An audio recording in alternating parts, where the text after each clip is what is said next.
Hey, everybody. Welcome. I'm bringing to you today Mr. Pope Jackson. How you doing, Pope? Give me 1 second, and I'm going to get your bio up, and I'm going to introduce you. Thanks, everybody that jumped on at 3 exactly, one meeting to another. And that's just the way it has been all day, which is good stuff, bringing lots of value to a lot of people here. All right, let me pull up Pope's information. So I've known Pope for a while, always active in the community, always somebody that you want to know when you want to reach out to people. And I'm so happy to have him on today. Pope Jackson joined the Shed in December 2018 as a production supervisor. Pope is a Harlem native and has served as an assistant operations manager for New World Stages, theatrical operations director for Urbintel Productions, executive program director for the Williamsburg Music Center in Brooklyn, founder of Actuator Inc. He's going to tell us a little bit more about that in a bit, and a co-founder of Reina Del Barrio Productions. Most recently, he served as production supervisor for BRIC-Celebrate Brooklyn, where he worked on the recent standout project of the 40th anniversary sculpture, HEDERA. Pope won the New York 48-hour film project in 2005 and worked the Grammy-nominated album Wynton Marsalis, live at the House of Tribes in 2006. Mayor Michael R. Bloomberg recognized the work of his play Death of a Dream in educating the public about domestic violence by deeming October 30th, 2009, Death of a Dream Day by official proclamation. In 2012, Pope was honored with citations from New York State Senator Gustavo Rivera, New York State Assemblywoman Vanessa L. Gibson, New York City Council Majority Leader Jose Rivera, and New York Community Board number 6 for outstanding community service as a citizen and an artist, as well as for his company's work in the arts. In 2016, he was recognized by Mayor Bill de Blasio for his outstanding efforts to improve the city. I've known Pope for a long time. I know he's a stand-up guy. He is somebody that is a connector and brings people together. I like to consider myself somebody that does that as well. So very excited to bring him to you. Everybody, Mr. Pope Jackson. What's up? What's up? What's up? How you doing, Cameron? I like that hat, man. I like it a lot. All right, so I'm going to dive right in. I'm so excited to talk to you. So much for us to catch up on because, I feel like we're like ships that pass the night. We see each other at an event, and I don't really get the whole story. So we finally get the whole story today. So I want to start out with what you're doing right now, and then right after that, what you want folks to take away from your story. And I think you got a little noise on your mic, so if you can straighten that out, that might be a little bit helpful. Okay. How's that sound? Good? Okay. So currently I am a production supervisor at this new amazing arts institution that opened in the city called The Shed. And what is a production supervisor? So hold on, Pope. I'm sorry to interrupt you right away, but that was the humble talk about what you're doing. You're in the Hudson Yards complex of the city. Yes. And I think we're getting a little feedback when I talk, so you might want to just lower the volume or put on headphones. Yeah, I think it's you. Okay, I can hear you. Yeah, so Hudson Yards is New York's newest billion-dollar neighborhood built on the west side over the train tracks. And last year, I was a part of this amazing team. I was able to open up this new arts venue. We do everything there. It's a place for all arts. And so it's been dope to be a part of something like that. It's been like a great culmination in my career because I've worked in different areas of the arts, from live theater to live music, to art installations, et cetera, et cetera. In this building, the Shed encompasses all of it. And more importantly, it's really a place that works hard to try to showcase a lot of New York artists, and also works hard to try to showcase up and coming emerging artists, as well as major artists, but give them the same production value. And the production value is kind of what my job is about. I oversee the logistical, as far as labor, technical elements, coordinating all of those pieces with my team, who's dope. to make sure everything is safe, everything fits in the building, everything fits in the budget, which is a major part of our job. And it's all the behind the scenes technical and administrative work that goes into any show that anyone's ever seen. That's awesome.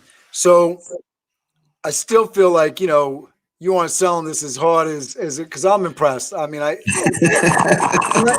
let me tell you, the shed. So if you've ever been down Hudson Yards, and I believe I'm correct in this, this is like this rolling structure, right? Like it moves. Right. Yeah, there's a portion of the building that and it's not like a little building; it's a huge building. Yeah, it's 8 million pounds that gets moved on 6 wheels, which is a feat in itself.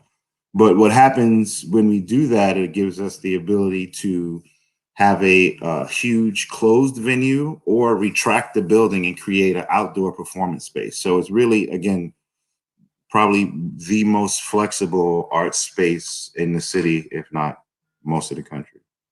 I mean, it's just wildly. I mean, I'm in the events industry, so maybe I'm just more impressed than the average person might be. But I'm like, that's a big deal. That's a huge deal. So very, very excited to get into that. So what is, we're going to get into how you got to where you are at, this venue in the Hudson Yards, what you've done on the community level and all that. We know that's where we're going. And as we get into the story, what are the takeaways from your story that you want people to kind of walk away with today after we finish our conversation? To quote my friend and boss, we work in a realm of possibilities, of working as hard as we can to figure out every possible way to do something before we have to say no. And I think the takeaway for any of the, campus students, early college students is exactly that. Like, in almost every situation that you come across, it's not going to go exactly the way you think it's going to go.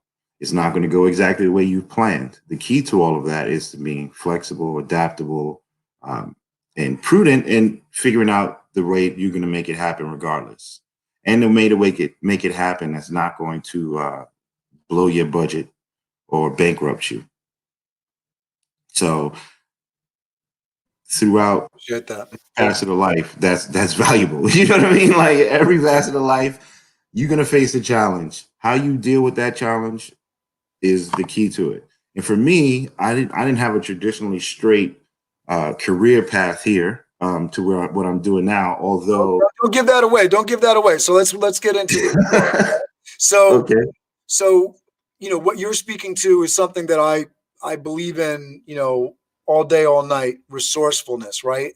Whatever your situation is. I was talking to a young man this morning on my Business at Live and.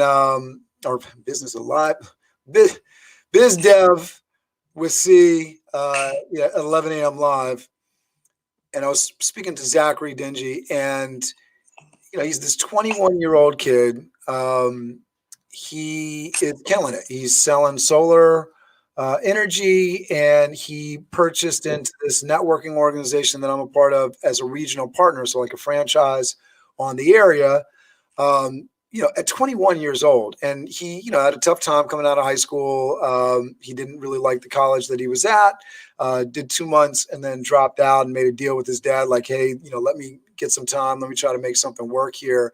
And, if it works out, then, he stays out. Let me, yeah, exactly. I'm done. Right. Right.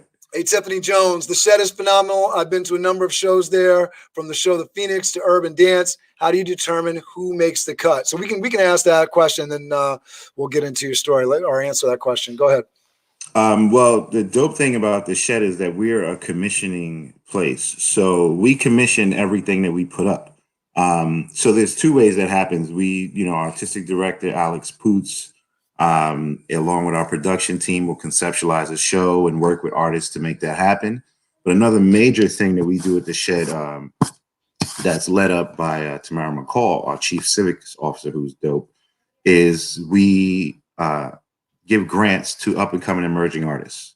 And this is something that's specifically, I won't say unique to the Shed, but I think the energy put into it is unique to the Shed more than anything I've seen in any other institution. So what we are allowed, we give grants, varying dollar amount grants to different artists, and then they're allowed to produce their own show that's going to go up at the Shed. It's all artists, so visual artists, performance artists, musicians, theater, everything is looked at, everything is considered. And then the best part about it is that you're not just doing your show at the Shed. Your show is getting produced at the Shed with the same production value, the same production quality that we give to every major artist. Whether it be, you know, we've only been open a year, but it's been a whirlwind year. We've had maybe close to 40 or 50 major artists that perform there for one reason or another. Aside from, you know, just different other pop-up things that have happened in the building, this, you know, it's a dope space. So you got to talk about some of the artists, but let me get into the story here, and then we'll get back to this. Tiffany Jones, thank you so much for that question. I love when we get some interaction. So Pope, let's get into the nitty gritty here. So you are a Philip Randolph campus alum, and that's why we are here. This is why Alumni Connections, right? Yes. How did you get to Randolph, and walk us through the Randolph experience? You know, I think I got to Randolph like most people. You know, it was one of my top 3 choices when I went to Randolph. Not to date myself, it was. We got to date yourself. What year was it?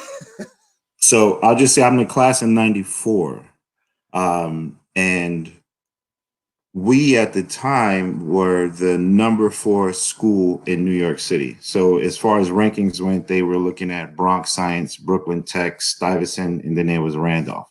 And it was a very specific reason why Randolph was like that. It was the commitment of the educators, and also the diversity of the educators. You know, a lot of things you experience and don't realize how impactful they were until hindsight. And campus was specifically one of those environments, just from the fact that campus had a lot of male teachers, which is not big, had a lot of Black male teachers, had a lot of Black female teachers, administrators, the principals were Black women, a lot of Latin teachers. The majority of the teaching force, if I remember correctly, were my principal while you were there. Was it McFarland or Lottie? Both. Oh yeah, there was the switch over during those years. Yeah, I had both of them. And you know, like when I was at campus, we were doing amazing things. Like they put my freshman year, they built a television studio in the school, which kind of kicked off even further my path into production and technical world, because literally we had a fully functioning and operational television studio in our school in Harlem, and we were producing quality work. And it, you know, it opened eyes and showed possibilities to a lot of us there. Part of the shame, and one of the reasons that I'm, you know, doing this Alumni Connections is to bring that kind of knowledge to the alumni. I think people, you know, from your years would be shocked to know that, you know, later on, when TV and producing video is more important than ever, you know, those studios became dormant. And I think they've been working to get, you know, some of those resources back online, but I know that the education was probably never stronger than during the time of Lottie Taylor and McFarland. Yeah. Those who attended with me, they'll understand, like, A. Philip Randolph at that time was no joke. It was very, you know, for lack of a better phrase, like if you weren't trying to go to college and do something, you know, positive and impactful with your life, they were very happy for you not to be there. And it was made clear. And it was an environment I'll never forget. We went to an orientation before school started where all of the students got separated, and then all of the parents got a tour. And all of the parents got to see the entire building, hear about the philosophy and what was going to go on. And by the time they all came back to us, they were all amped up like, oh, you're going to learn here. Like, you're going to learn in this building. And that was very much the focus. You had a lot of young minority, young all ages, really, teachers that were committed to teaching and were committed to maintaining the high standard that the school had at the time. And, you know, it was a full encompassing buy-in on that. Yeah, one of the things that's sort of cool about now is that, you know, with Principal David Fanning, you know, when he came in, and he's been there for a number of years. I think it's been there, you know, it's got to be like maybe even 6 years now. So he's having a good run. But one of the things when he first got into that building, because we had some years where the spirit kind of left the building, and he came in and the walls got painted, and you know, inspirational quotes, and just a whole new emphasis on academics and the curriculum. So some of that has definitely come back. You know, I think the school system is more challenged than ever. So there's a lot of challenges in building those kind of resources for high school students. But I want to hear more about your experience. So tell us, you know, walk us through the experience. Were you involved with Thompson while you were at Randolph? Yeah, I was a member of SBI when I was at Randolph, and part of some, like, one of the first step shows that happened at the school. And then I came back a few times over the years to show support however I could. You know, Mr. Thompson. So the other unique thing about our school, when I graduated in '94, our graduating class, which is something unheard of now, is maybe like 150 to 160 students. It was very small compared to other schools, and it was by design. Like, they really wanted students in the building that were focused on education and focused on, you know, doing and being their best. We, which meant they had a lot of amazing programs. You know, we had the college classes. So, like, since we were on City College campus, seniors, if the rest of your credits were good, you were able to take a college class at City College to get credit that you could carry into college. Hence the name campus. Yes, indeed. Exactly. Right. We had, you know, some amazing teams. Now, to be 150% honest, the school's ratio of women to men was always dominated by the women. And thus, all of our female teams were, like, amazing. So, like, we had, like, a banner track team for multiple years. Like, the girls' track team was amazing. I actually was on a boys' track team. I used to throw shot put and discus for Mr. Rogers when I was there. Well, you're talking about a couple of ladies. We've had some Olympic track stars come out of Randolph. Yeah. I mean, you know, like, listen, it was a unique environment. It was a nurturing environment, and it was also a lot of fun. I am probably now closer to I'm closer to more folks that I went to high school with than I am with folks I went to college. That's crazy. Yeah. But it's also a testament to the bonds that were made there. You know? Yeah. So talk to us about the trip through. So, you know, freshman year, sophomore, junior, what do you remember? And then, you know, what, you know, how did, you know, the trip to graduation and what happened, you know, to walk us through that? So I was in the '94 yearbook, I am voted most talkative and most humorous. Right? No way. I think that expresses it all. What my high school career was like. I was very active in a bunch of things. The brotherhood that we had, the organization at the time. You know, I was on the track team and I was on the volleyball team. And beyond that, I was just very social. So, you know, high school was great for me. Like, I made a lot of friends, to the point that literally, I think it started my junior, definitely my senior year. I was giving the orientation talks to all of the incoming freshmen every year. Like, they, you know, again, they found a way to tap my energy. That's your natural gifts. Yeah. Yeah, which was awesome. So I was doing that, but that's also really Randolph is where I really got the technical bug. So early on in middle school, I was on stage. I went to a theatrical middle school where we were performing and doing all of that stuff. But it was at campus where I really learned What was the middle school you attended? Manhattan East. Okay. Yeah, I think it's down on 100th Street, if I'm not mistaken. And that school was tiny as well. It was like it was half of a floor, and it was 6th, 7th, and 8th grade. But it's funny for you to talk about Randolph in a small kind of way, because, you know, we've gone through the thing of, you know, Randolph is one of the largest high schools in the city, period. And the only large high schools that are around are, you know, I mean, there's not a huge amount of them. There's not a lot of schools that have 1,600 students, that sort of thing. And I know you didn't have 1,600 students at that time, but one of the things that it allows you to do when you have a large school and a large building is to have the resources. I mean, things like a weight room, things like the auditorium, and being able to do the things that we do with SBI in terms of theater, and we have tech, you know, audio, video, all the dance teams, the production squad. There's a lot going on just in SBI, and then you got all these other departments, you know, engineering, medical, and humanities. Yeah, and that's I think that was a part of campus at the time. It was, if I'm not mistaken, business, engineering, humanities. There were some focuses. Like when you got into campus, you had to choose. Yeah. Not a major, but for lack of a better phrase, a major of what your focus of classes were going to be. And, you know, overall, a great school. And a lot of it is. When you think about back on your high school, like, is there a particular place in the school that you remember fondly, like a place that stood out to you as like the spot you hung out or you enjoyed the most?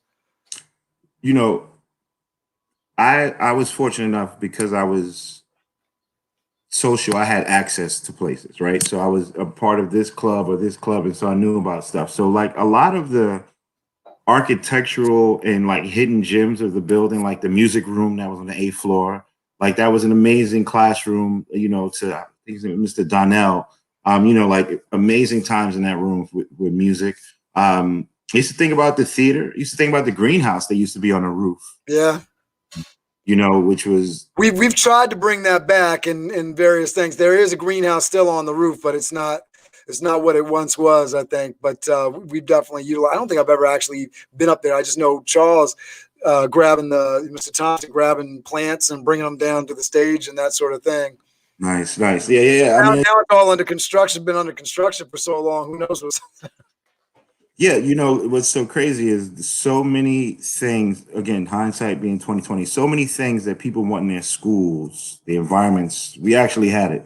And in talking to other people and now having had children that have went through high school and into college, like I see the difference. How many kids you got? 5. Whoa. Yeah. Trying to compete. Yeah, you know, I had a kid at 19 and I got 4 under my roof right now. So we're matching up. Yes. Fortunately, you know, the majority of my children are adults now and they're doing their own thing and in college and married. I heard I'm going to be a grandfather later this year. It's congratulations. They're doing great, thankfully. You know, all you could want for them, you just want your kids to do better, and happy about that. All right, so let's go on. I mean, we talked about Randolph. All right, so now you're marching towards senior year. You did junior year, you did senior year. So what's going on in terms of what you're deciding or figuring out now for the next step? Well, I actually was not, for various reasons, very long story is not important here. I actually wasn't planning on going to college. Although, which isn't uncommon for a lot of high school students, right? Right. I was being recruited by a lot of colleges. So I basically had finished all of my graduating requirements in the 11th grade. And so literally I had a schedule of English and gym for my senior year. In order to fill that time, I had a college class, and then Randolph had put me a part of this internship with this organization called EVC. And so literally I went to campus for the morning, and then in the afternoons, I went down to the 14th Street and was a part of this internship where we produced a documentary and a film that ended up winning some awards and going around about hip hop. So that was what my senior year was. And then, you know, we graduated and it was great. I got a job, you know, but the universe sometimes, despite yourself, will put you in the right places. So I got a summer job after graduating campus working at Teachers College. And as circumstances had happened, they had did some layoffs right before the end of the summer. And there was a position, a real full-time position for to work in the mailroom at Teachers College. My boss at the time said to me that if I would bring in my transcripts, because I don't think he knew that I had decent grades. He just knew that I wasn't going to college. So he asked me to bring my transcripts in, and then he cursed me out in English, patois, in French. I'm going to be potentially wasting my life. And he told me straight up and down, he was like, listen, I can give you a full-time job here at Teachers College, and if you apply to Columbia University. And literally, still, being young and not really focused on everything you're supposed to be focused, I saw a full-time job and thought about money and said yes and enrolled and started. And that's how I started going to Columbia. That's awesome. That's awesome. So, so I was working in the mailroom at Teachers College and then taking classes in the evening or during the day. And he was super flexible with me to come in early so I made my hours for work and I still got to do school. I ended up leaving school early though, and got into things completely unrelated to what I was studying. What was the decision to leave school early? Why did you leave Columbia? Partially financial. That like I said, I had 5 children, and that started back then. Like I got married when I was 18 the first time. Had my first child at 19.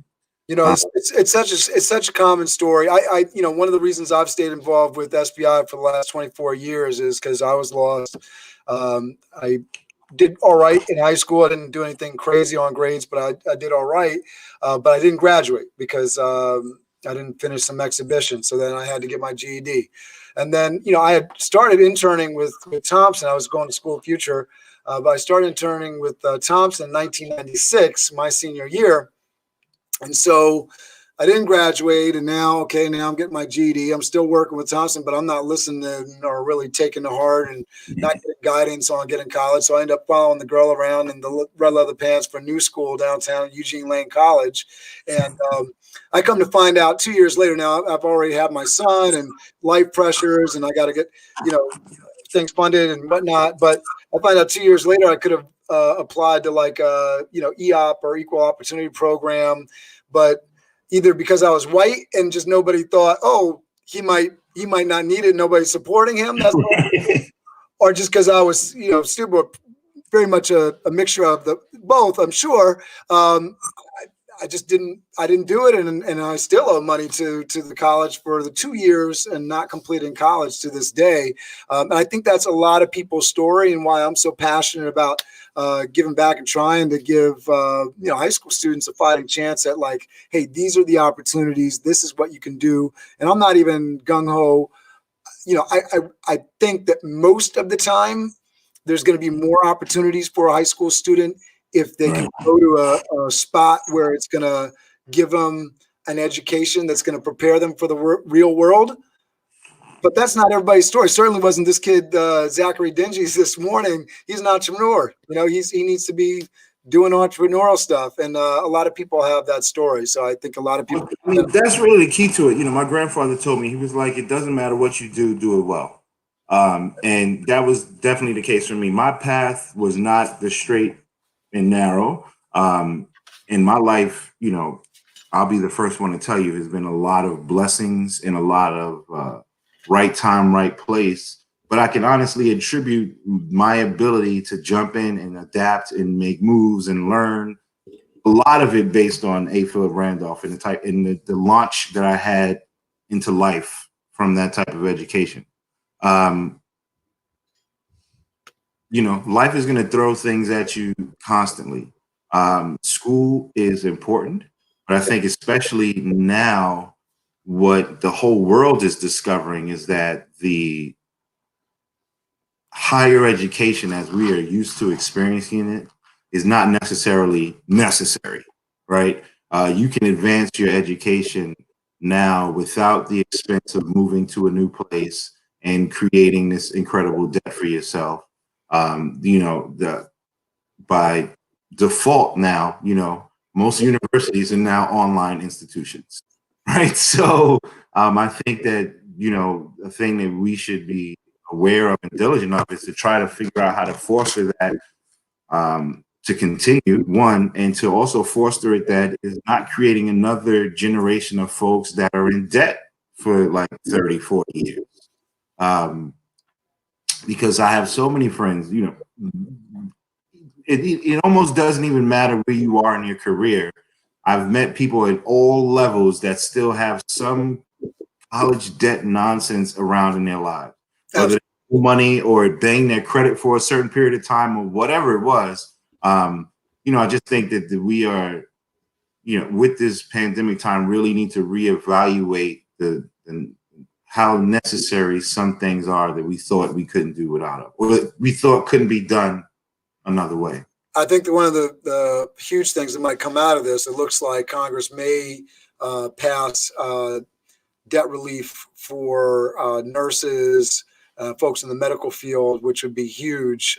We have a lot of medical folks that come out of Randolph, and you know, I think obviously it would be nice to get, you know, free education across the board, and I think that would force a little bit more competition and regulation on our colleges to provide more value to the students, because there's not always the sense that, you know, they're putting butts in seats to actually educate them. That's a business, and it shows. Mm-hmm. Right? You know, they're creating this massive amount of debt. I don't want that to take away from our story today. So. Right. It's just a part of life. No, I think it's something that, you know, hopefully for folks watching this now and in the future, you know, reach out to your representative. It's definitely something that I don't know exactly what the answer is. I know skin in the game is a real thing, right? Right. You know, if I'm paying to play, I play more seriously. We've taken that approach in some things with SBI, even when we did have the ability to freely give something for free, because students showed up more for it, even poor students, you know what I'm saying? So I think there's something to be said for that. At the same time, there's a lot of ways to pay for something, not necessarily with cash that you don't have. So I'd love to see a system that, either applied like public service or anything, but that's a big conversation. So I'm gonna keep it moving here. So now you're out. What kind of jobs are you in?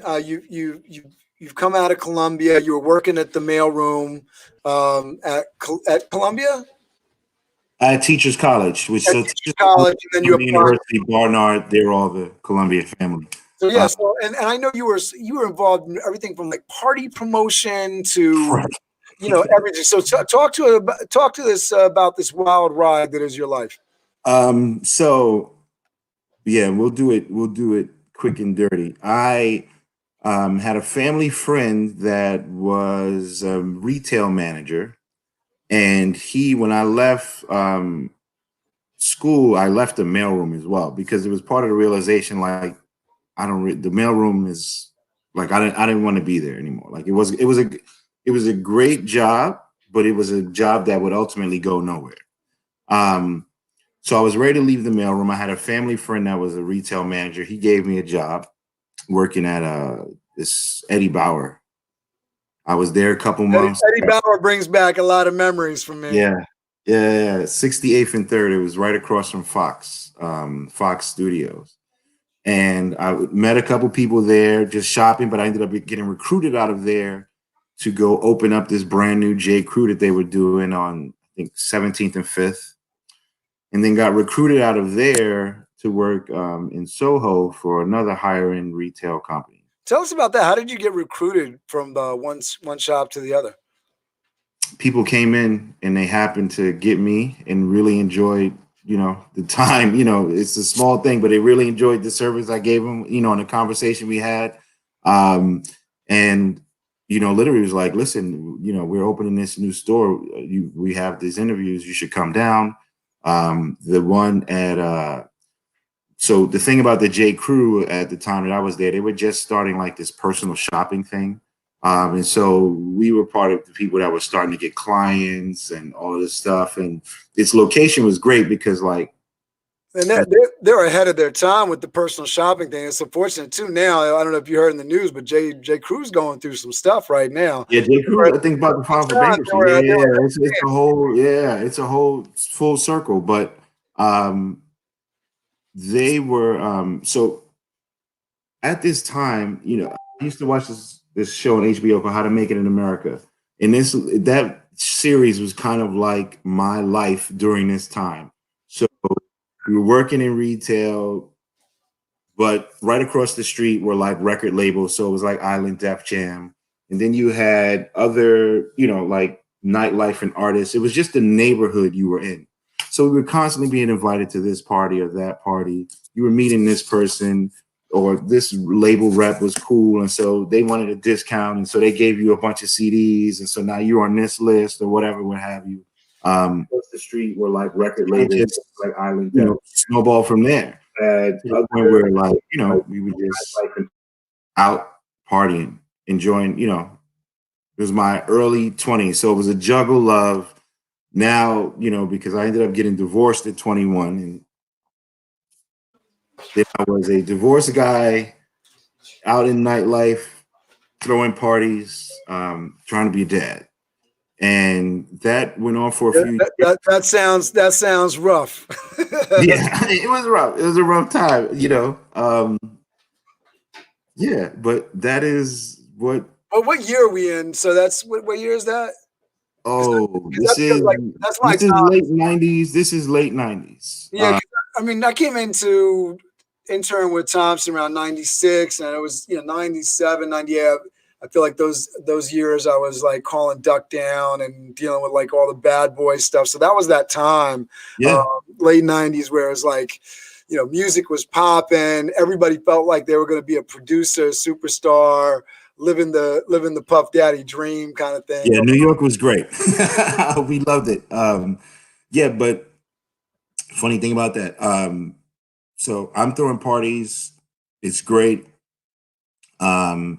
Ended up getting into, and this is before like exotic dancers were a very acceptable thing. Started working with like some of those. And so it literally was about a bunch of like, for lack of a better phrase, proximity experiences. Like I was close to something and met somebody, and then I got pulled into that bubble. And I was and got pulled into that bubble, and then got pulled into this, and you know, it was like that. And so literally, it went from me going to parties to meeting people to now I have a list at parties to now I'm promoting parties to now I'm working with big promoters, and we're you know, filling clubs that are now opening, to the point where it was like, okay, I'm actually making money doing this. Like I don't need to go to this retail job anymore. And so literally I left retail and just was doing full-time promotion and marketing and all of that stuff. And then when the big quality of life campaign went down with the former mayor, Adolph Giuliani, they, you know, a lot of places where I was throwing parties and stuff like that were closing down. And it was at that time that, you know, like I remembered, like I went to school for film, and like being in the nightlife was not really my plan for the rest of my life. But now I need a job. And I had moved to Westchester. And I didn't know that. You know, I'm up here in Westchester, in Valhalla, New York. Yeah, well, you're way up there. I was just lower Westchester, Mount Vernon, New Rochelle area for a couple years, and but I was living there when I left throwing parties. So I ended up going to a temp agency, and the temp agency sent me first to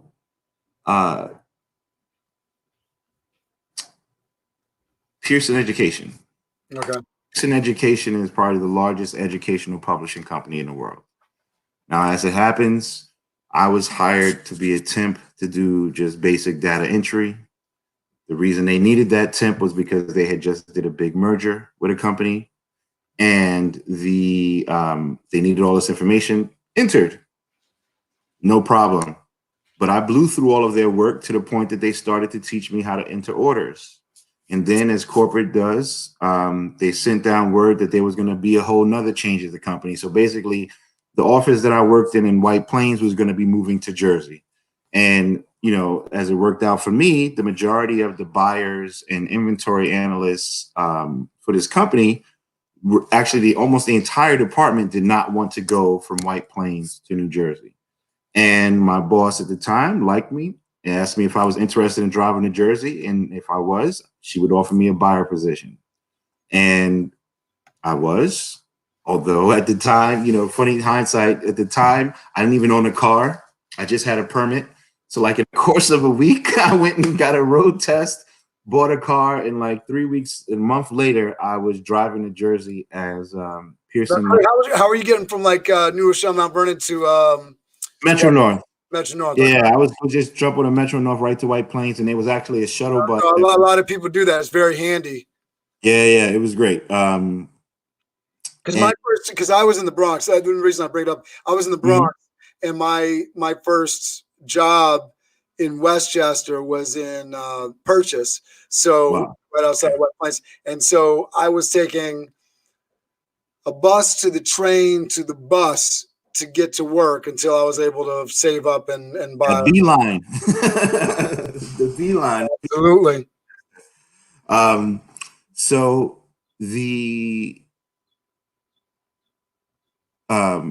I took a job, and I was the youngest buyer for the largest educational publishing company in the world. That's amazing. Yeah. What ended up happening with that was they sold the division. So I was buying for Goodyear Books, Celebration Press, Addison Wesley Longman, Dale Seymour Press, a few I've forgotten, but pretty much half the textbooks that most of us grew up on. This Pearson, they're the umbrella company that owns it. Yeah. And they sold the division that I was working for to this company in Chicago. I didn't want to take a package, and I didn't want to move to Chicago. I didn't want to move to Chicago, so I took a package. And then went back to the temp agency, and they ended up sending me to Nextel.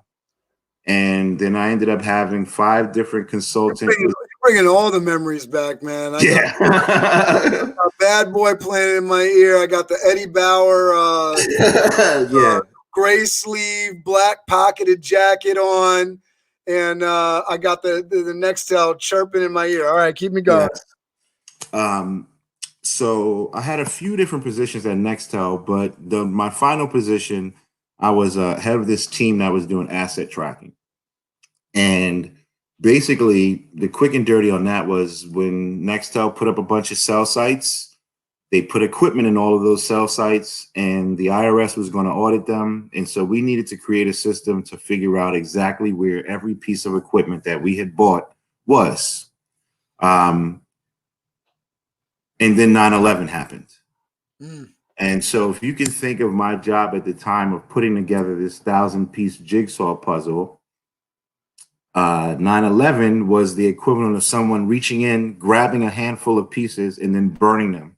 And the only way we could know what was missing was to still complete the puzzle.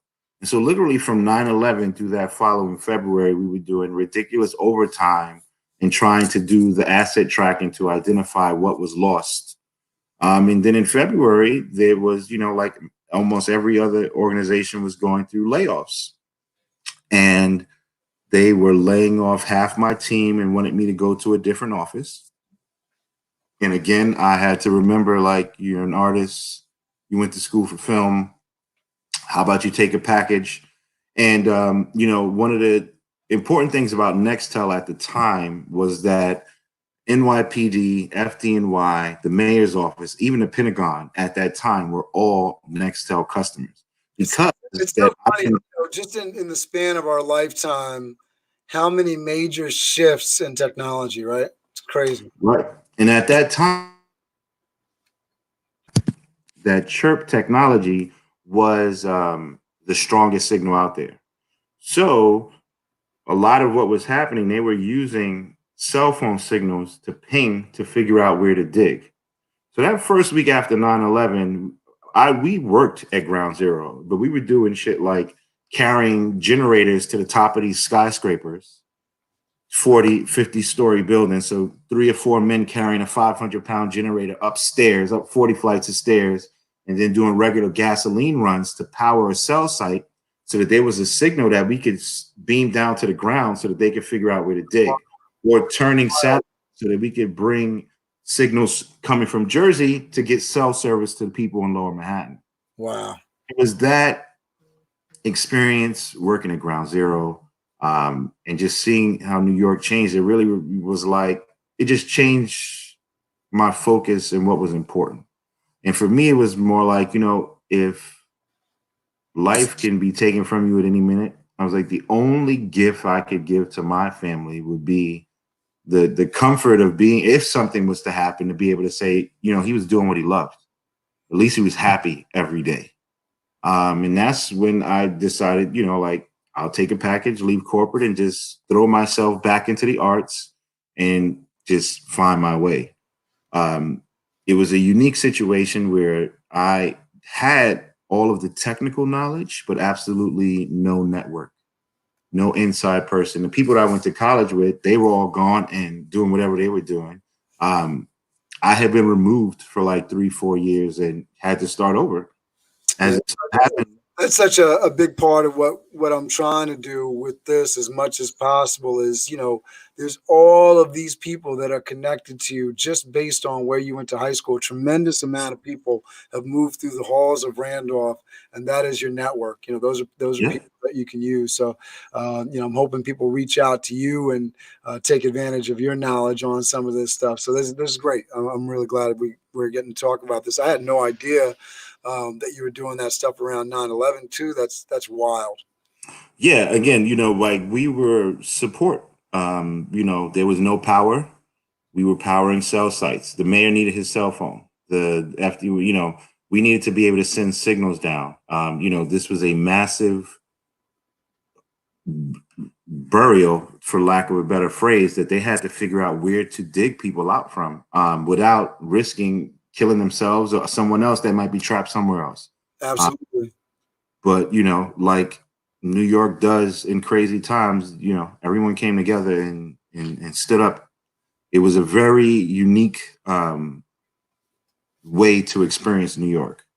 I'm thinking about it a lot now after this pandemic. What is it going to be like? How are people going to really treat each other after we're able to resume what seems like normal life again?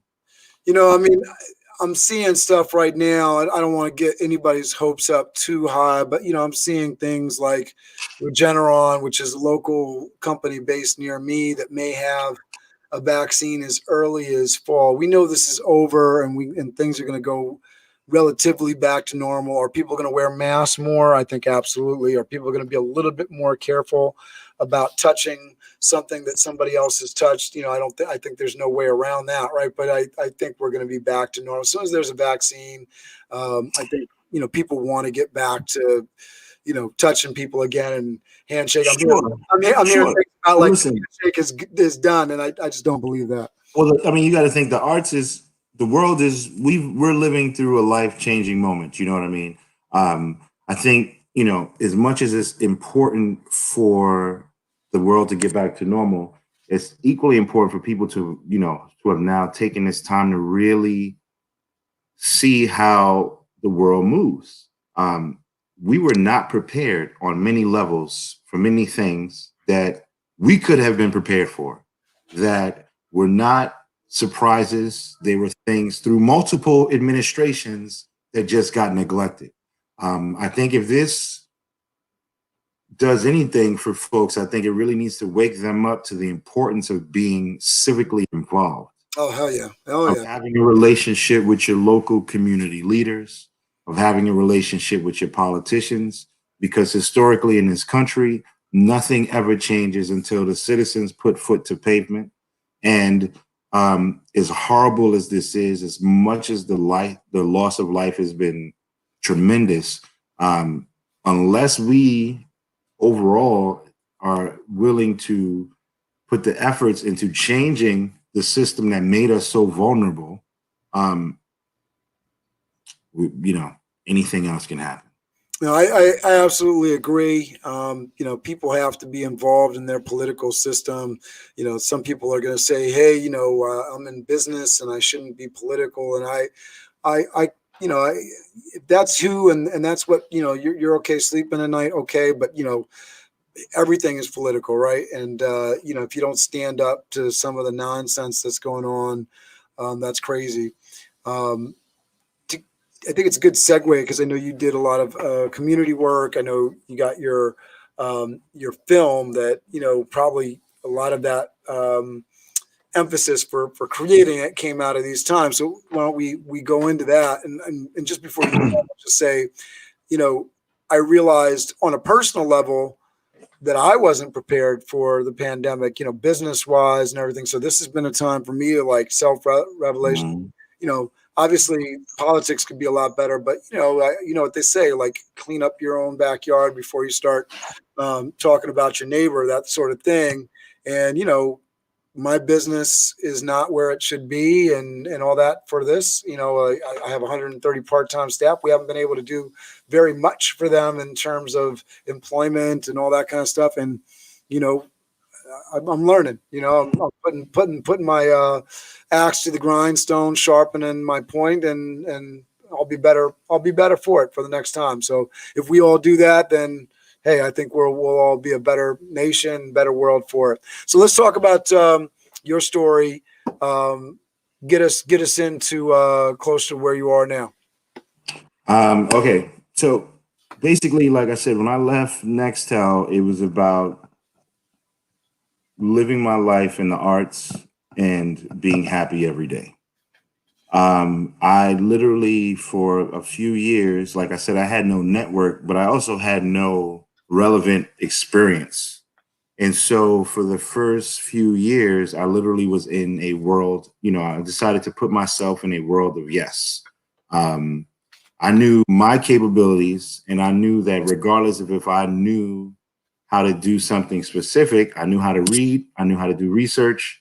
And if there was anything offered to me, I was going to take it and figure it out along the way.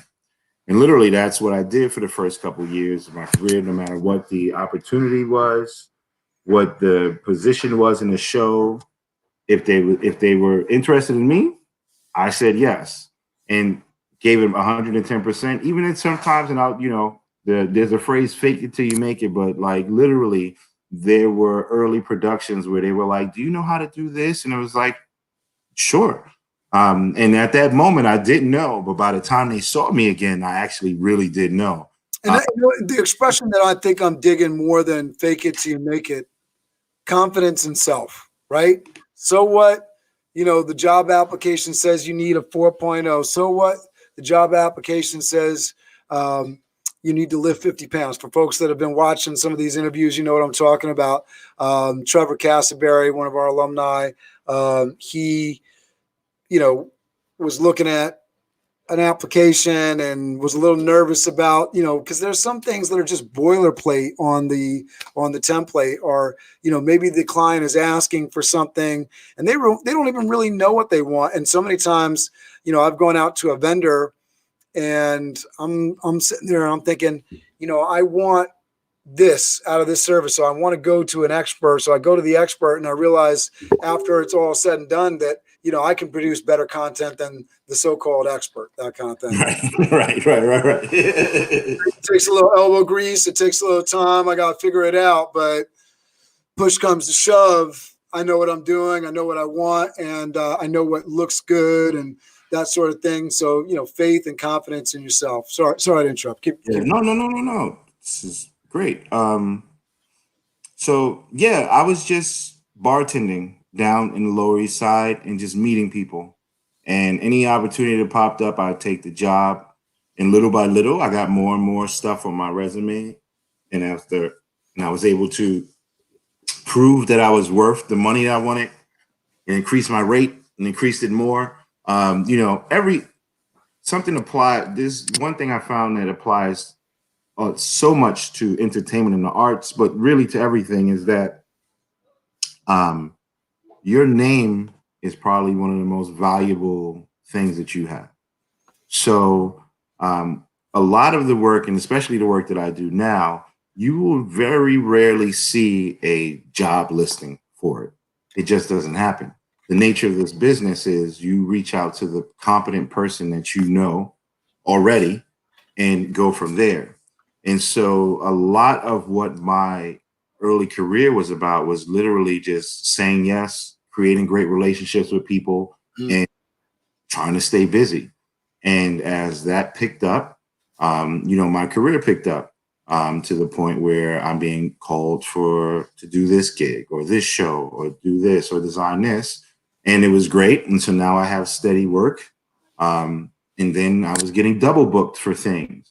And then I was identifying that, wow, some of this stuff, they just want me because I'm the only person that can do this.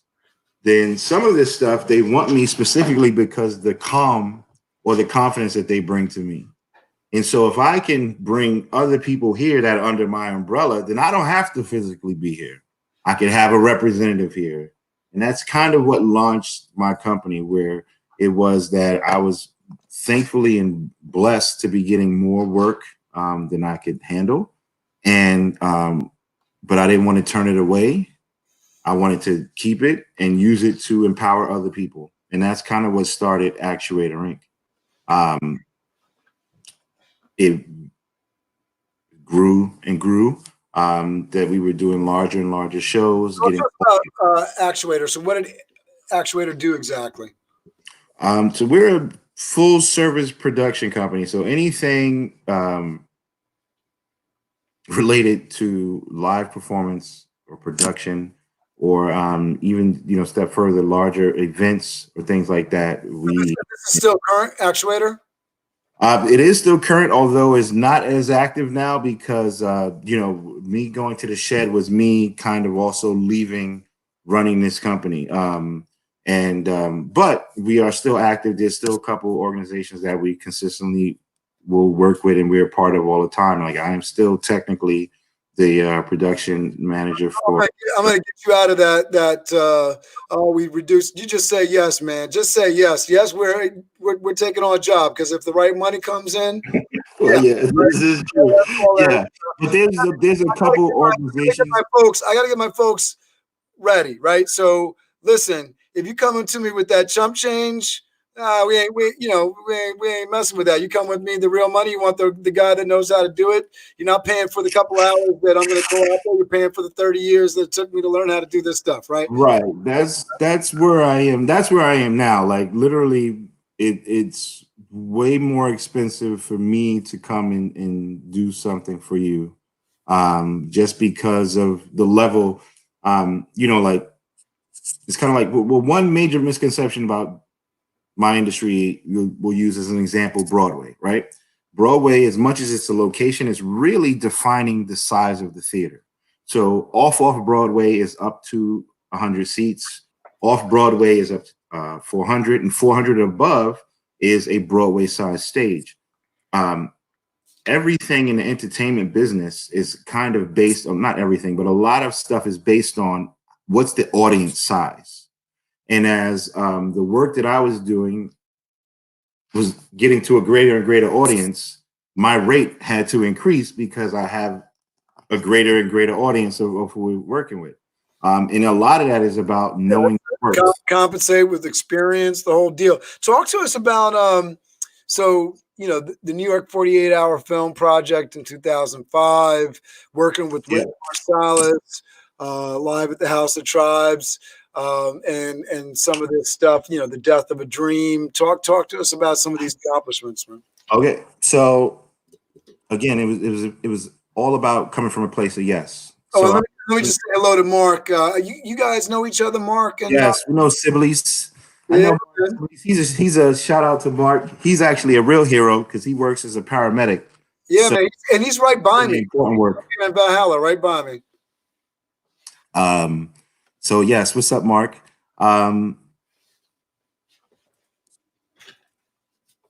I worked with anyone that was down to work with me. That's the best way to explain it. And fortunately, when I first left Nextel, I was able to leave with a package. And so initially, when I was trying to get my name out there with shows, I did not have the burden of needing that show to eat. if that makes any sense to you. No, absolutely, yeah.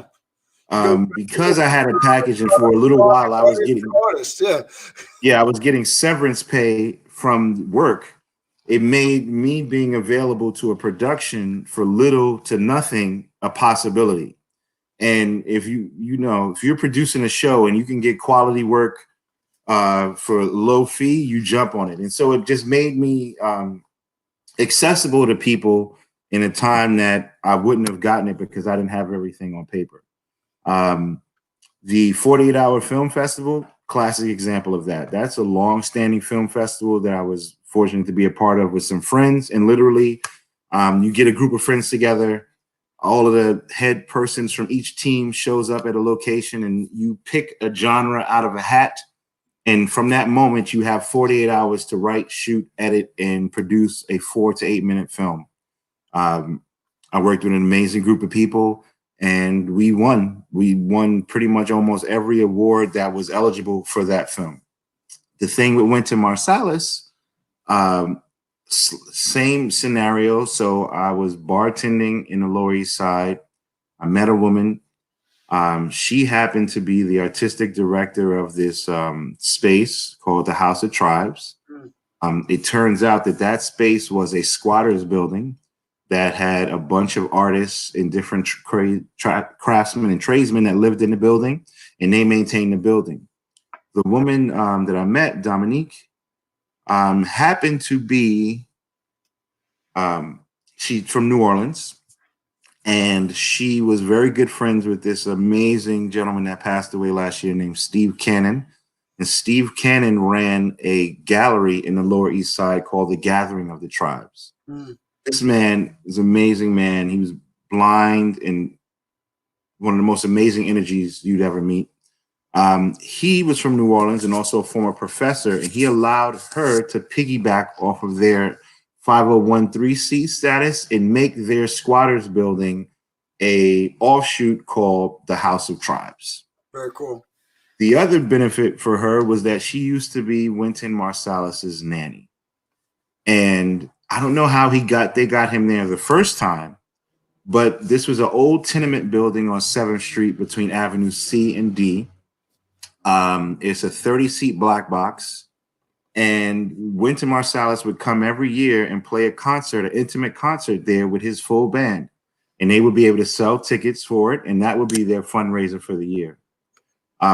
Wynton loved it because apparently he had the room tested by some NYU audio folks. And because of the BRIC, he could only hear his horn sound that way in this room. So it was a treat for him to come with his band to do it. It was a treat for the audience that paid tickets to do it. And then when Blue Note Records found out about it, they came in and wanted to record it for a live album. That just so happened that when they recorded that live album, it got nominated for a Grammy. And so I was able to be a part of that team that produced and recorded that album.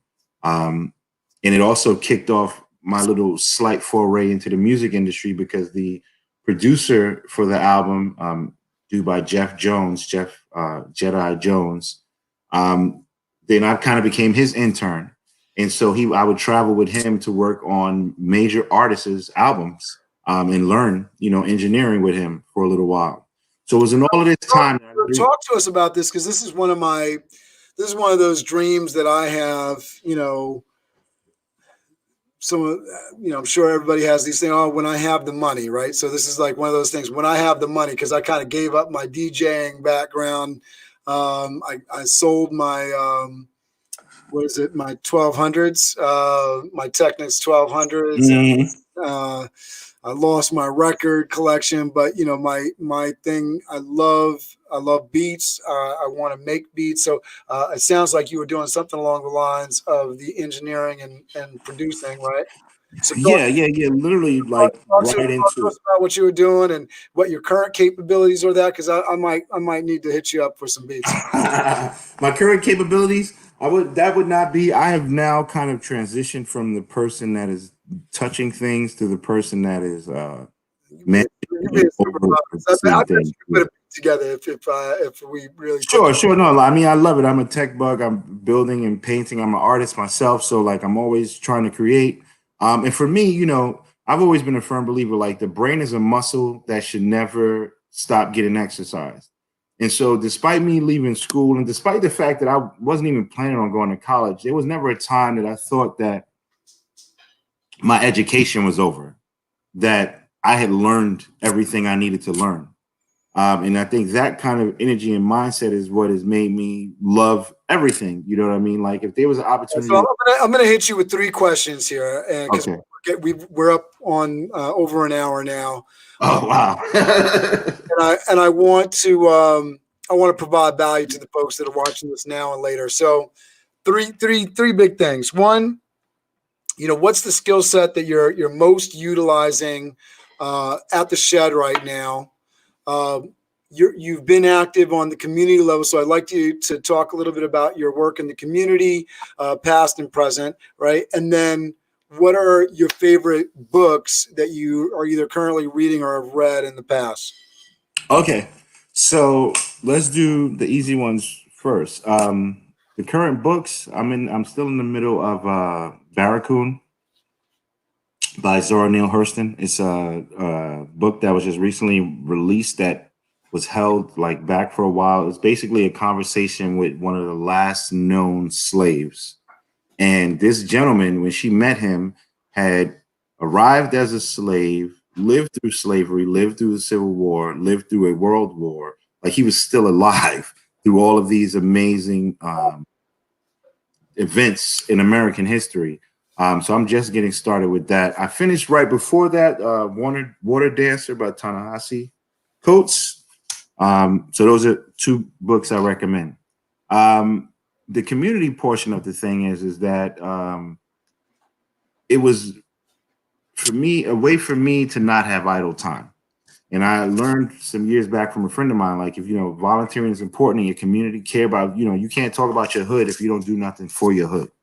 And so for me, it was important to find a way to do things for my community, but they don't have to be things that make you miserable.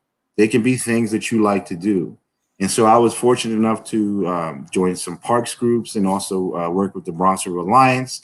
And so volunteer work for me has consistently been fun. I paddle the Bronx River and do water conservation. I've worked in some of our city parks and cleaned the parks and worked with donating food. And then to segue into the other part of the awards I got, use the arts and some of the shows that I've worked on to just promote different important social justice messages. And that's how I got the proclamation from Bloomberg making October 30th Death of a Dream Day. So actually Death of a Dream, let's do this one. Death of a Dream was this amazing play here. And it was about domestic violence, and we got we raised a lot of awareness about it. We raised money for different organizations. And with that work, using our art to also highlight something for the community was how we were able to, which is the reason that we got the proclamation. The other thing that was important is that in most of the areas that I volunteer, you know, I've always found it to practice the art of being useful. So I have, you know, a particular set of skills. I know how to create a show from start to finish. But beyond that, I know the vendors that provide the equipment that you need. I know the right terms that you need to speak with them. And with those relationships and stuff, I've been able to use that to help elevate the organizations that I work with and the things that they do. So maybe their galas, I can consult on their galas and use my work experience and my context to get better deals for these not-for-profit organizations, or I can consult and just talk about processes and planning. And it's because that type of involvement, different levels of city government have, you know, chosen to honor me. That's and awesome. appreciate it. We need your support. So I just got an email from Marissa Wilkes, who had put on Mark with I remember Marissa. Yeah. earlier about she put on this 48th anniversary gala for Randolph, and it was really underattended. And I feel bad because I didn't support it as much as I could have. It was a great event. There should have been a lot more alumni involved with it. So I'm counting on you. Absolutely. To help organize and maybe even lend some of your artistic services in sense of consulting and giving us some advice on, because we're going to do a virtual event because we had a gala planned for May 27th, and you know what happened to that. So let's get into what you're doing right now. Want to kind of wrap this up with a bow. So talk about the things that you're doing right now at the Shed and otherwise that people should be paying attention to. And Mark says, count me in. Thank you, Mark. I appreciate that, brother. Nice. So, what I do now is basically oversee the execution of a production. So if you think in the ideas of there's a director, there's designers for lighting, for audio, for video, for scenic, I coordinate all those people. I get their designs, review them, get the cost for them, suggest edits if necessary, but it's all collaborative with executing it. Then at the same time, we're also managing the staff. We're working, the Shed is a union house, so we're working with our heads to get the proper amount of people in the, to staff these shows, as far as the operators, as far as getting it built. These are massive. So what I'm doing now is we've just moved. It's the same thing I've always done. Is just at the highest level, the highest scale. So let me ask you, if somebody wants to work. If somebody wants to work with you and bring a show to the Shed, they want to bring an artist, they want to organize something. Are they reaching out directly to you? Is that possible, or no? You can reach out to me, but I'm not the person that would even be involved in it. I'm the person that once it's going to happen, then I make it happen. No, I understand that. Yeah, that's exactly what our team is about. That makes all the sales promises actually get delivered. So if somebody wants to reach out to you right now, to get some advice on how to, get involved with the Shed or this is actually the perfect time. I'm going to tell everybody to go to theshed.org. All right. Theshed.org. That program that I was talking about earlier, Open Call, where we give grants to up and coming and emerging artists. We are in the submission process for the next round of artists now. So if you're an artist in any medium, you're a painter, a sculptor, a dramaturg, a playwright, a composer, a singer. If you have a concept for a production, check out the Shed, check out our Open Call program, and submit your idea. It is a broad spectrum of art administrators that will go through and decide those things, who gets chosen. But that's really the way for an emerging artist to get into the Shed right now. Beyond that, our bigger commissions would require a bigger proposal and more experience in doing this. But as an emerging and up and coming artist, this is where you'd want to, yes, that's perfect. This is where you'd want to come and check out any of the information for Open Call. And that's my back if you walking into that room. But half of these shows were mine. So that was Dragon. That show was mine. That show was mine. This is some of the Open Call artists for the exhibition. That's the building that moves. That show is mine. That's the show we opened the Shed with, called Soundtrack of America. Up Close is an amazing program that we're doing with digital interviews and hot spotlights every Sunday. But right there, Open Call is where you want to click and get all the information there and apply now. And you can get a grant. It's another one of my shows. I'm going to play this so that people get a little feel. It's a 40-second video, so I feel like we can time for it.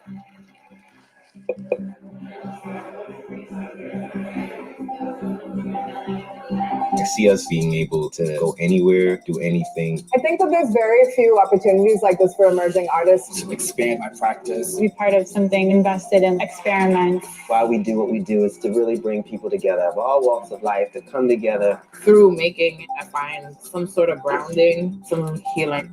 I want to be able to keep growing and just be able to keep telling stories. That's awesome. There you go. So that's a little taste. There is so much more. I encourage everybody to check it out. But that's what I'm doing now. I'm at the Shed. I'm in part of this amazing organization in our startup year. And it's just been amazing to be able to work on the quality productions that we've been doing, work with the visiting artists that we've had, and just be a part of New York history. No place like this has existed before, and we're trying to do shows that no one's ever seen before. When I initially heard that you were there, I kind of did a double take because I walked by the building, so I knew what it was, and I was like, because at first you said Shed, and I was like, wait, is he talking about that? And then I looked it up, and I was like, man, it's just such an incredible thing. You're right in the heart of one of the most just moneyed areas in the world. I've been fortunate enough that Toth Event Staffing has actually had staff down there in the buildings, working with Wells Fargo and companies. So it's just a obviously there's a lot of politics always with this kind of thing, and people can feel all kinds of ways, but the energy and excitement around something big is undeniable, and it's such a pleasure, and congratulations, man. Just a wild opportunity to have somebody that's got their finger on the pulse of it, and I really encourage alumni to reach out to you with questions, and hopefully you guys can be a resource to each other.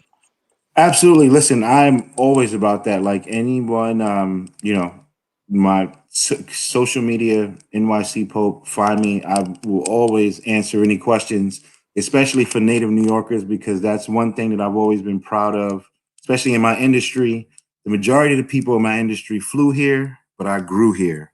And so to do anything amazing in New York and for the arts is, and to help any other native New Yorker, especially campus alumni, my pleasure. I look forward to helping out any way I can. That's awesome. I noticed that you got like yourself as a photographer in a lot of spots. Did you want to talk a little bit about that? It's just I went to school for film. I am very comfortable behind a lens. I just don't have, just with life, you have to make a decision on what would be your primary focus. And there was a period where like I was just shooting a lot and doing a lot of film, and I still do it. I've taught it as a teaching artist. I've taught photography and I've taught film making. So it's all, I've never been an artist that was limited. I never could limit myself to a medium, right? I feel like I create. So, and I create with whatever inspires me at the time, whether it be painting or sculpting or music or or photography or painting with the lens or painting with light as a lighting designer. So yes, this is it's just all a part of me. That's awesome. So I definitely, if folks are watching this on LinkedIn, in the description, I've included your contact information. Folks, I encourage you really to reach out to Pope and get in touch. I know he's open to it. And for alumni that are watching, hey, your interview is coming. On Monday, I will be interviewing Kamar.